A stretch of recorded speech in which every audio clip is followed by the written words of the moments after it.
Millions of Americans are impacted by financial struggles and responsibilities every single day.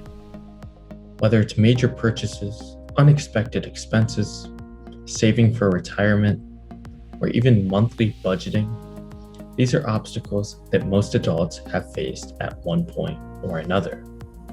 Think about it this way. According to the US Census, 66% of Americans own a home. The US Bureau of Labor reports that over 60% of high school graduates attend college.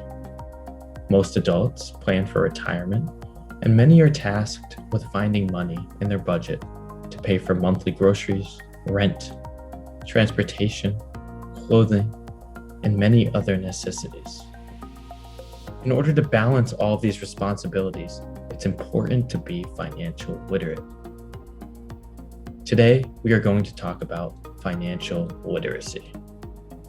Former President Obama's Advisory Council said this is the ability for an individual to use knowledge and skills to manage financial resources effectively for a lifetime of financial well-being.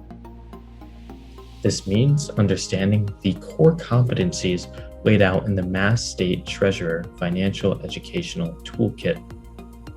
These include number 1, financial responsibility and decision-making, 2, planning and money management, 3, income and careers, 4, credit and debt, 5, risk management and insurance, and lastly, saving and investing. The problem is that a good portion of Americans do not have these resources to be financially literate. In fact, according to the 2015 Standard & Poor Global Financial Literacy Survey, only 57% of Americans were considered to be financially literate.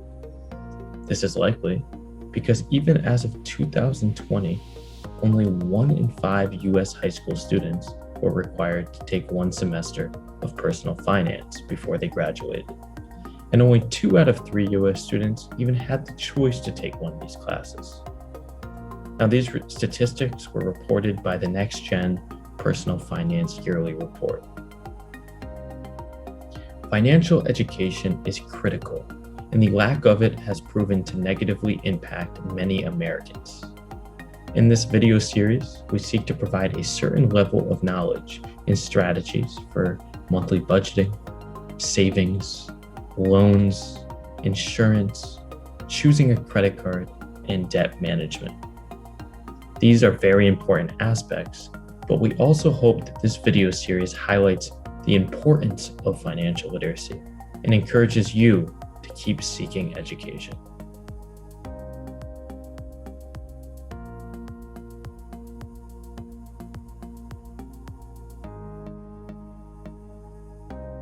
The average Bostonian has only 1.6% of their budget not accounted for. Someone making $60,000 a year has roughly $960 in their budget to pay the unexpected speeding ticket or medical bill.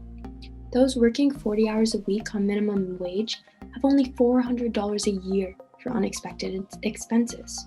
So where does this other 98% fall, one might ask? A more appropriate question may be, where doesn't it fall?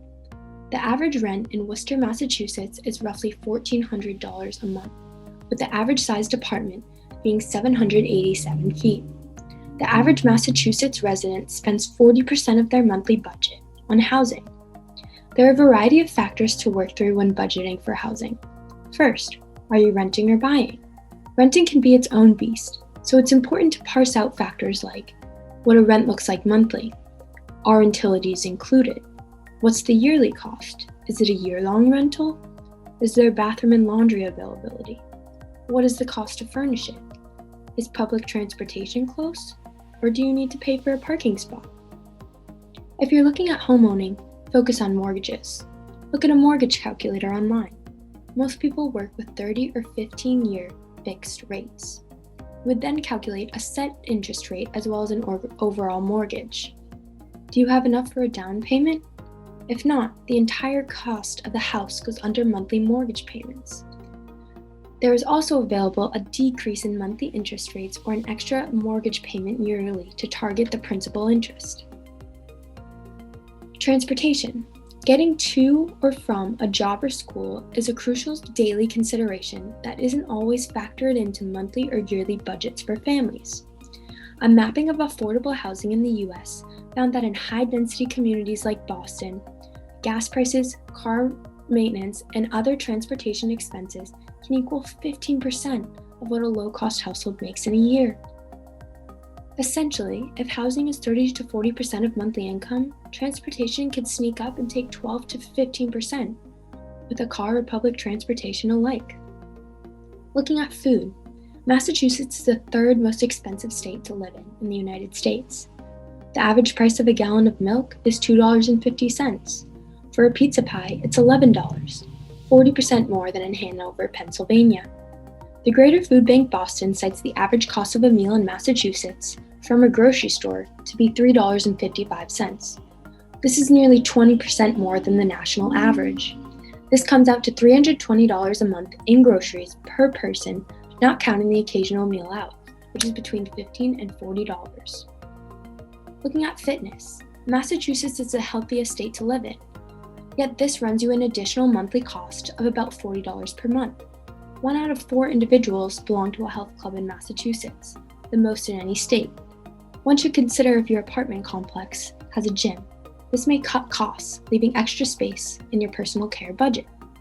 Speaking of which, an individual's average monthly closing expenses are about $1,600 per year and $134 per month.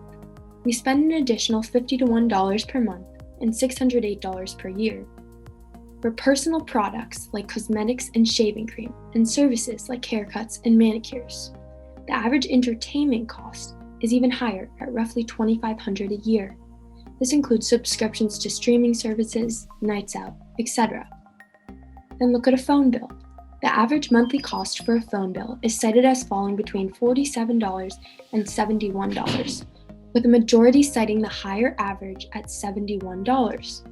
While many may pay for a lower plan at $47, most companies offer renting a phone as the most viable option, and so there's the additional monthly cost of renting the phone itself alongside phone insurance. In an increasingly virtual world due to the pandemic, technologies like the smartphone are becoming nearly non-negotiable, and thus it is important to consider all the factors when making your monthly budget alongside your monthly paycheck.